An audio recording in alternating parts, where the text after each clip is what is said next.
வாழக்கூடிய அன்பு பக்தர்கள் அனைவருக்கும் உங்கள் தாம்பரம் ஸ்ரீ வாராகி ஈசனேசன் சுவாமியுடைய நல்லாசிகள், வாழ்த்துக்கள். ஜெய் வாராகி, ஜெய் ஜெய் வாராகி. அன்பு பக்தர்களே, நம்மளுடைய சேனலில் இனி வரக்கூடிய ஒவ்வொரு மாதமும் சுப முகூர்த்த நாட்கள் பற்றிய விழிப்புணர்வு. ஒவ்வொரு மாதமும் இப்போ தை மாதம் வருதுன்னா முன்பாகவே மார்கழி மாதமே உங்களுக்கு சுப முகூர்த்த நாட்கள், தை மாதம் சுபம் ஒரு மாதத்துக்கு முன்னாடி நம்ம போட்டுடுவோம். ரெகுலராக நீங்கள் இனிமேல் யாராவது உங்களோட முகூர்த்த நாள் பார்க்கணுன்னா நீங்கள் நம்ம சேனலில் பார்க்க சொல்லலாம். நீங்கள் கிரி பக்தியை பாருங்கள் அப்படின்னு சொல்லலாம். இல்லாது நம்முடைய வாராகி பக்தி டிவியை பாருங்கள், சுபமுகூர்த்த நாட்கள் அது கரெக்டாக போடுறாங்க அப்படின்னு நீங்கள் சொல்லலாம். அந்த வகையில் நீ வரக்கூடிய காலங்களில் ஒரு மாதத்துக்கு முன்பாகவே அடுத்த மாதத்திற்கான முகூர்த்த நாட்கள் நம்ம போட போகிறோம்.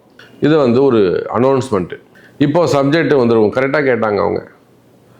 ஒரு காலத்தில் நம்முடைய பெரியவங்க என்ன பண்ணுவாங்க, ஒரு வெத்தலை பார்க்க பூ பழம் எடுத்துன்னு போயிட்டு நேராக போய் ஒரு ஐயரை பார்ப்பாங்க, ஒரு பஞ்சாங்கம் பார்க்குறவரை பார்ப்பாங்க. ஐயருன்னு இல்லைங்க, அவர் அந்த ஊருக்கு ஒரு வள்ளுவராக கூட இருப்பார், ஜோதிடராக இருப்பார், அவ்வளோதான் ஒரு கோவில் பூஜை பண்ணுறவங்களா இருப்பாங்க. அப்போ யாரோ ஒரு பெரியவங்களை, விஷயம் தெரிஞ்சவங்கள, பஞ்சாங்கம் பார்க்கக்கூடியவங்களை போய் பார்த்து வெத்தலை பார்க்க வச்சு நாள் குறிச்சிட்டு வருவாங்க. ஆனால் இப்போ அந்த காலம் மாறி போச்சு. நீங்கள் என்ன சொல்கிறீங்க, கன்வீனியண்ட்டாக பாருங்கள். எப்படி சொல்கிறீங்க? கன்வீனியண்ட்டாக பாருங்கள். சண்டேவாக இருக்கட்டும் சாமி, அது இங்கிலீஷில் சொல்லணும் இல்லையா? சண்டேவாக பாருங்கள், இல்லை அப்போ தான் எல்லோரும் வருவாங்க, லீவு கிடைக்கும். சார், ஒரு விஷயம், உங்கள் வீட்டில் ஒரு கல்யாணம் பண்ணுறீங்க, பார்த்து கல்யாணம் பண்ணுறீங்க.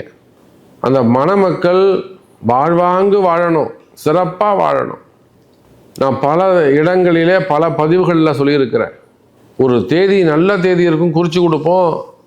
அது என்ன பண்ணுவாங்க, சாமி இந்த தேதியில் சத்திரம் இல்லை, அதனால் மறுநாள் வச்சுக்கிட்ட சாமின்னுவாங்க. எனக்கு அவங்களுடைய கோபம் வர்றதில்லை, அவங்களுடைய அறியாமையை பார்த்து துன்பம் தான் வரும். என்னப்பா நீ பசங்க நல்லா இருக்க வேணாமா, சத்திரம் நல்லா இருந்தால் போருமா, கல்யாணம் பண்ணி வைக்கக்கூடிய பசங்க வாழ்வாங்க வாழ வேண்டாமா, நீடித்த மகிழ்ச்சி வேண்டாமா, உனக்கு எதிராக முக்கியம். உனக்கு அந்த சத்திரக்காரன் நல்லா இருப்பான், சந்தோஷம்தான். சத்திரம் கிடைக்கல, அவர் சொல்லக்கூடிய வார்த்தையை கவனிக்கணும். எனக்கு அந்த சத்திரம் தான் முக்கியம். அப்போ இன்னும் 2 மாதம் தள்ளி போட்டுக்கோ, அன்னைக்கு ஒரு நல்ல நாள் பாரு. எது முக்கியம்? உயிர் வாழ்வது முக்கியமா, கௌரவம் முக்கியமா, வீரம் முக்கியமா, விவேகம் முக்கியமா அப்படின்னு கேட்குற மாதிரி இருக்குது. அப்போ ஒரு நல்ல முகூர்த்த நாள் இந்த நாள் அமையணும்னா நீங்கள் வீடு கிரகப்பிரவேசம் பண்ணுங்க, சீமந்தம் பண்ணுங்க, வீட்டில் கணபதி ஹோமம் பண்ணுங்க, குழந்தைக்கு காது குத்துறது, மொட்டை அடிக்கிறது, வீட்டில் புண்ணியாக வாசனம் பண்ணுறது, நிச்சயதார்த்தம் செய்வது, திருமண நிகழ்ச்சிகள் செய்வது. நீங்கள் எந்த வைபவம் செய்தாலும் சார், அந்த வீடு கட்டுறதெல்லாம் எவ்வளோ பெரிய பாக்கியம், எவ்வளோ பெரிய கஷ்டம், எவ்வளோ முக்கியமான ஒரு விழா அந்த கிரகப்பிரவேசம். உங்கள் இஷ்டத்துக்கு நீங்கள் மட்டும் காலண்டர் பார்த்து வச்சுட்டு நாளைக்கு பின்ன அந்த வீடு ராசியாக அமையலைன்னா என்ன சார் பண்ணுறது? என்ன இவ்வளோ அலட்சியம் அதில்? அப்போ வெறும் காலண்டரை பார்த்து காலண்டரில் தாலி போட்டுருந்தா நீங்கள் நீங்களாக வளர்பிரிய முகூர்த்தம்னு வச்சுக்கிட்டா அது தப்பு. ஏதோ ஒன்று குருட்டுத்தனமாக அமைஞ்சு போயிடும். 100ல் ஒரு 30-40% 40 பேருக்கு அது ஈக்குவலாக சமமாக ராசியாக அமைஞ்சிடும். ஆனால் 60% அது தவறாக மாறிவிடும். முதல்ல முகூர்த்த நாள்னா என்ன சொல்லுங்க பார்க்கலாம். முகூர்த்த நாள்னா என்ன சாமி? நாளுக்கு உயிரும் உடம்பும் பார்வையும் இருக்க வேண்டும். இதுதான் முகூர்த்த நாள். என்ன சாமி சொல்லுங்க? நாளுக்கு உயிரா, நாளுக்கு பார்வையா, நாளுக்கு உடம்பா, என்ன சாமி சொல்கிறீங்க? அதே போல் நாமயோகம், கரணம், அதிகண்டம், கண்டம், விஸ்வகும்பம், இந்த மாதிரியான நாமயோகங்கள் ஆகாது. எங்கே நீங்கள் நாமயோகத்தை பார்க்குறீங்க? எங்கே கரணத்தை? விஷ்டிகரணம்லாம் ஆகவே ஆகாது. சகுனிகரணம் இதெல்லாம் எங்கே பார்க்குறீங்க நீங்கள்? யாருக்கு தெரியும் இன்றைக்கி கரணம் யாரை பார்க்குறீங்க, நாமயோகம் யார் பார்க்குறீங்க? வெறும் காலண்டரில் தாலி போட்டிருக்கா? என்ன பழக்கம் இது? அப்போது உலகம் முழுவதும் வாழக்கூடிய நண்பு பக்தர்களை இதையெல்லாம் கணித்து நாங்கள் சொல்கிறோம். இந்த நாள் முகூர்த்த நாள், இதுவும் உங்கள் ராசிக்கு ஒத்து வருமானு நீங்கள் செக் பண்ணிக்கணும். அதுதான் முக்கியம். அப்போ முகூர்த்தனால ஏதோ ஏனோ தானோன்னு செட் பண்ணக்கூடாது. அந்த நாளுக்கு உயிர் இருக்கா, நேத்திரம் இருக்கா, ஜீவன் இருக்கா, அப்புறம் செய்யக்கூடிய அந்த பூஜை நாள் உங்களுக்கு சந்திராஷ்டமம் இல்லாமல் இருக்கா. சரி, யாரும் உட்காந்து மன பூஜை பண்ணிக்கிறீங்களோ, யாரும் உட்காந்து பூஜை பண்ணிக்கிறீங்களோ, உங்களுக்கு அந்த நாள் ஒத்து போகுதா? இதுக்கு அடுத்து தாராபலன்னு ஒன்று இருக்கு. நட்பு, அதிநட்பு, க்ஷேமம், வதை, பகை அப்படின்னு 5 வகையான குணங்கள் உண்டு ஒரு நாளுக்கு. நட்பு, அதிநட்பு, க்ஷேமம், பகை, வதம், 5 வகையான குணங்கள். அந்த நாள் உங்களுக்கு க்ஷேமமாக இருக்கா, நட்பாக இருக்கா, அதிநட்பாக இருக்கா, அல்லது பகையோ வதமோ இருந்தால் பண்ணக்கூடாது. அப்போ இதையெல்லாம் பார்த்து சொல்லக்கூடியது தான் நம்ம சேனலில் வரக்கூடிய சுபமுகூர்த்த நாட்கள். நம்ம எத்தனையோ வெளியூர்களுக்கு சென்று திருமணம் செஞ்சு வைக்கிறோம். இன்னும் சொல்லப்போனால் வெளிநாடுகளுக்கு சென்று கூட திருமணம் செஞ்சு வச்சுட்டு வரோம். ஒரு முறை ஒரு வீட்டில் ஒரு திருமணம் செஞ்சு வச்சுட்டோம் அப்படின்னா அது கைராசியாக இருந்துச்சுன்னா நம்மளை அவங்க விடமாட்டாங்க. சார், எங்களை இங்கேருந்து வெளிநாடு கூப்பிட்டு போனாங்க சார், என்னையும் என் மனைவிக்கும் டிக்கெட் போட்டு ஃப்ளைட்டில் இங்கேருந்து டெல்லி போய் டெல்லியிலேருந்து இஸ்தான்புல் போனோம். புரியுதுங்களா?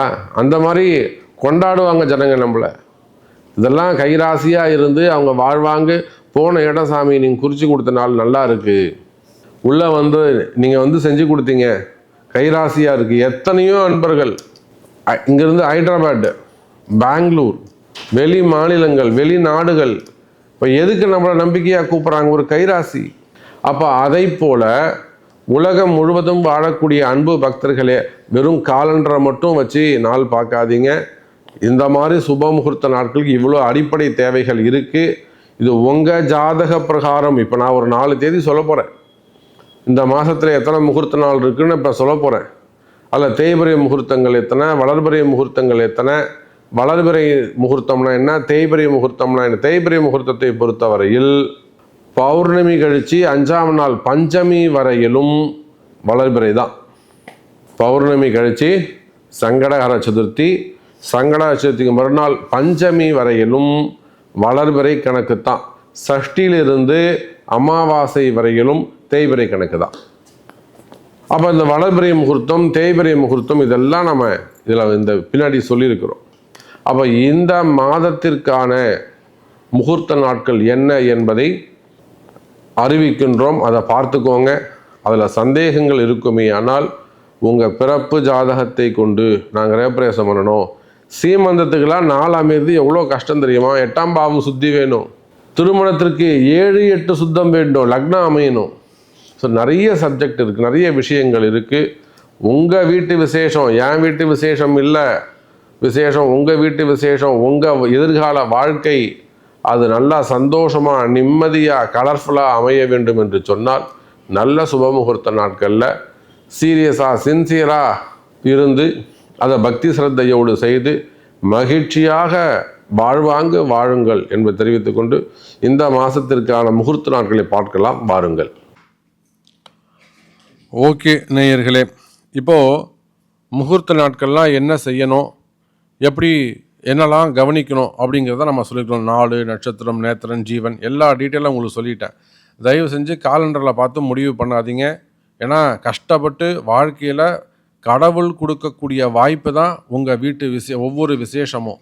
அப்போ ஒரு தகுதியான ஒரு குருவை அணுகி ஒரு ஐயரை பார்த்து அவங்கள்ட்ட கேட்டு நல்ல முறையில் அந்த பூஜைகள் நடந்தால் தான் நீங்கள் இந்த பிறப்பில் நீங்கள் பட்ட கஷ்டத்துக்கு ஒரு நல்ல பலன் கிடைக்கும். சரி, இப்போ இந்த மார்ச் மாதம் என்னெல்லாம் முகூர்த்த நாட்கள் இருக்குது அதை பார்த்துடலாமா? மார்ச் மாதத்தை பொறுத்தவரையில் ஃபஸ்ட்டு 2ஆம் தேதி மார்ச் 2 மாசி 18 வளர்பிறை முகூர்த்தம் ஞாயிற்றுக்கிழமை அன்னைக்கு வருது.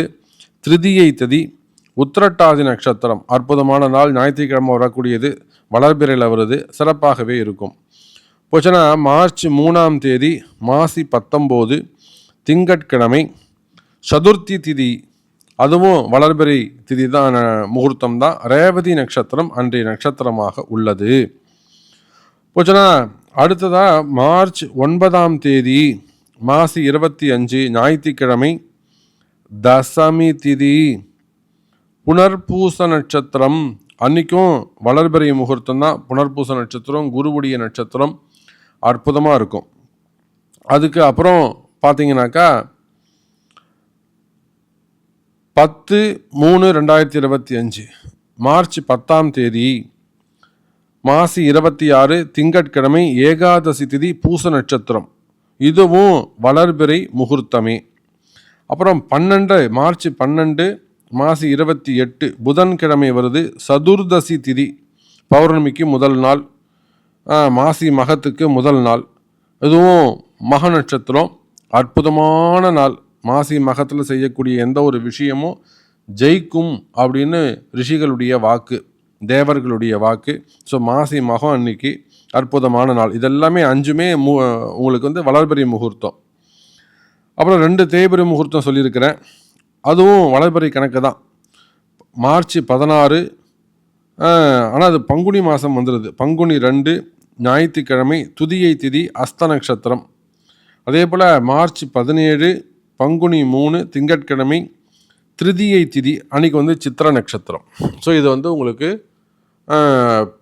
தேய்பிறை முகூர்த்தமாக இருந்தாலுமே கூட வளர்பிறை கணக்கு தான். ஏன்னா பஞ்சமி வரலும் உங்களுக்கு வளர்பிறைன்னு நான் சொல்லியிருக்கிறேன் இல்லையா? அதனால் அதை கணக்கில் வச்சுக்கோங்க. ஸோ மார்ச் மாதம் முகூர்த்தங்கள் இதுதான். 5 அற்புதமான வளர்பிறை முகூர்த்தங்கள் இருக்குது. உங்கள் வீட்டில் நடக்கக்கூடிய எல்லா விசேஷங்கள், சுப விசேஷங்கள்லாம் தயவு செய்து நாள் நட்சத்திரம் பார்த்து செய்யுங்க. ஏன்னா உங்கள் வீட்டில் நடக்கக்கூடிய ஒவ்வொரு விசேஷமும் கடவுள் உங்களுக்கு கொடுக்கக்கூடிய வாய்ப்பு என்பதை மறந்து விடாதீர்கள். அதில் போயிட்டு அலட்சியமாக இருக்கிறது, தெரிஞ்சுக்காமல் இருக்கிறது, அந்த மாதிரி மிஸ்டேக்கை தயவு செஞ்சு செய்யாதீங்க. நல்ல ஒரு குருவை அணுகி அவங்க மூலயமா செய்யுங்க. ஸோ எந்த ஒரு விசேஷமானாலும் திருமணங்கள், நிச்சயதார்த்தங்கள், ஆலய கும்பாபிஷேகங்கள் எந்த ஒரு விசேஷமானாலும் எந்த ஊராக இருந்தாலும் நிச்சயமாக சொல்லுங்கள். சிறப்பான முறையில் செய்து கொடுக்கலாம் என்பதையும் தெரிவித்துக்கொண்டு மீண்டும் ஒரு அற்புதமான பதிவில் உங்களை சந்திக்கிறேன். நன்றி. நமச்சிவாயம். ஜெய் வராகி. ஜெய் ஜெய் வராகி.